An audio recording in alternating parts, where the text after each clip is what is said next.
Let's go. Hari ni kita ada satu produk baik untuk kita review. So, pertama sekali, ini adalah multiplier function. Berapakah ukuran multiplier function ni? So, dia ada yang mini, yang ni yang besar punya. Anggaran dalam 4 inci ataupun 10 cm dia punya panjang lah sebelum buka. Okey, apa kegunaan multiplier function ni? Multiplier function ni kepada anda yang hiking, fishing ataupun camping ataupun di mana-mana saja anda ingin pergi, anda ataupun ADC, anda boleh bawa. Sebab dia banyak kegunaan. Okey, kepada yang naik motor ride sana sini pun boleh spare simpan dekat dalam motor satu. Okey, jom kita tengok dia punya function ni. Memang pelayar.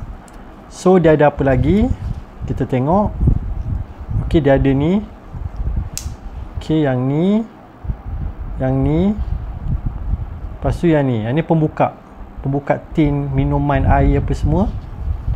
Lepas tu dia ada pisau. Pisau dia ada. Okey. Pisau dia tajam. Saya dah try sebelum ni, memang tajam. Bukan pisau tak tajam. So yang ni stainless steel. Yang ni screwdriver bunga. Yang ni leper. Okey. Pisau dia memang best kalau kita pegang, sebab dia ada lock. Ini memang hati-hati, pisau dia tajam. Dia ada lock sini. So korang pegang pun sedap pisau dia. Okey. Yang mana nak pergi fishing ataupun hiking tu memang kena spare. Pisau memang kena ada dekat badan. Masuk dalam hutan. Nak pula masuk dalam hutan kan. Okey, yang ni pula gergaji. Okey, kalau dalam hutan, walaupun korang tengok gaji ni pendek macam ni, tapi memang berguna untuk korang potong kayu lah apa semua. Yang best kan gergaji dia tajam.